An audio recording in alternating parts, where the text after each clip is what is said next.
Patreon और अन्य माध्यमों से नेशनल दस्तक का सहयोग करने वाले सभी दर्शकों का बहुत बहुत शुक्रिया। आपके सहयोग से ही बहुजन मीडिया को नई ऊंचाई मिल रही है और मनोबल और अधिक बढ़ रहा है। आशा है आगे भी आप हमें ऐसे ही सपोर्ट करते रहेंगे। धन्यवाद। बिहार में बीजेपी की गठबंधन की सरकार है और राज्य में स्वास्थ्य व्यवस्था की हालात बेहद खराब हैं। खराब स्वास्थ्य व्यवस्था के बीच अगर कोरोना के मामले बढ़ते हैं तो अस्पतालों में यह और भी अधिक दबाव डालेगा। लेकिन सरकार की जिम्मेदारी है कि संक्रमण के बढ़ते मामलों को देखते हुए स्वास्थ्य व्यवस्था में अतिरिक्त सुधार किया जाए।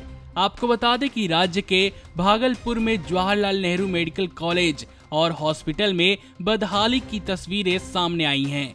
बढ़ते संक्रमण के बाद मैन पावर की कमी देखी जा रही है और शिकायतों का सामना करना पड़ रहा है। यह बातें जवाहरलाल नेहरू मेडिकल कॉलेज के डॉक्टर ने कहा है। मायागंज में 800 बिस्तरों वाले अस्पताल का भी बुरा हाल है।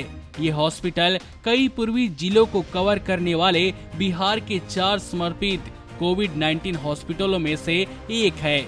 मामले में एक दूसरे डॉक्टर जिनकी उम्र 65 वर्ष है, वह कहते हैं कि मैं 65 साल का हूं और उच्च रक्तचाप से ग्रस्त हूं, मगर अभी भी आईसीयू में काम कर रहा हूं। हम वो सब कर रहे हैं जो हमारे पास है।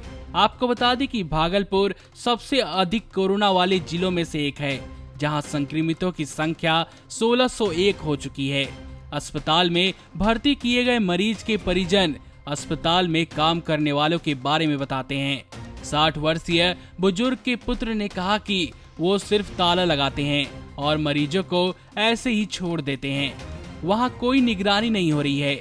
मरीजों के रिश्तेदार फर्श पर सोने को मजबूर हैं। साफ सफाई के बारे में उन्होंने कहा कि शौचालय बहुत गंदा है और कम ही साफ किया जाता है। उन्होंने बताया कि एक महिला नर्सों को बता रही थी कि ऑक्सीजन सिलेंडरों की जरूरत है। इस पर कोई जवाब नहीं दिया गया। ऐसे ही 55 वर्षीय मरीज के बेटे ने बताया कि टेस्टिंग कराने के लिए 12 घंटों तक इंतजार करना पड़ता है। बहुत से लोग वापस चले गए।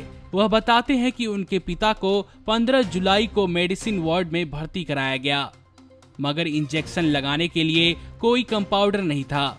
जिन दोनों लोगों के बारे में हमने बात की है, उन लोगों के बेटों की रिपोर्ट नेगेटिव है, फिर भी वह हर दिन आईसीयू में रहते हैं। उनमें से एक ने कहा कि मैं आना नहीं चाहता, मगर मुझे डर है कि मेरे पिता की कोई देखभाल नहीं होगी। तो इस तरह की बदहाली अस्पतालों में देखने को मिल रही है, जहां स्टाफ की कमी होने के कारण परिजनों को खुद ही देखभाल करने के लिए रुकना पड़ रहा है।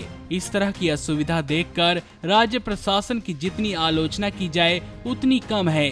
आपको बता दें कि राज्य में संक्रमितों की संख्या करीब 27,000 तक पहुंचने वाली है।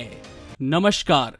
नेशनल दस्तक अपनी आर्थिक जरूरतों को पूरा करने के लिए अपनी ऑडियंस पर निर्भर है। बहुजन समाज से संबंधित मुद्दों को उठाने के कारण यूट्यूब की तरफ से नेशनल दस्तक की कई वीडियो पर एड्स नहीं दी जाती, जिसके कारण हमें आर्थिक समस्याओं का सामना करना पड़ रहा है। आपका एक छोटा सा कदम बहुजन मीडिया को बचा सकता है। आपके सहयोग और सहायता के कारण ही हमने अभी तक यह मुकाम हासिल किया है। नेशनल दस्तक को आप पैट्रियन के जरिए सपोर्ट कर सकते हैं। इसके साथ ही आप अन्य माध्यमों जैसे यूपीआई, गूगल पे, डेबिट कार्ड, वॉलेट, फोन पे आदि से भी हमारी मदद कर सकते हैं, जिसका लिंक वीडियो के नीचे डिस्क्रिप्शन में डाल दिया गया है। पैट्रियन पर आप हमें प्रतिमाह $2 यानी 140 रुपए प्रतिमाह से हमारे साथ जुड़ सकते हैं। दूसरे माध्यमों में राशि की कोई सीमा नहीं है। आपके सहयोग से ही बहुजन मीडिया को एक नई दिशा मिली है और इसे अभी एक नए मुकाम तक लेकर जाना बाकी है, जो आपके साथ के बिना संभव नहीं है। आपसे डायरेक्ट फंडिंग से हम आपके अधीन हो जाएंगे और एक स्वतंत्र मीडिया के तौर पर समाज की आवाज को बुलंद कर पाएंगे। धन्यवाद। नेशनल दस्तक को देखने वालों से अपील है कि वह नेशनल दस्तक के सपोर्टर फॉर्म को भरें ताकि हम सीधे आपसे जुड़ सके।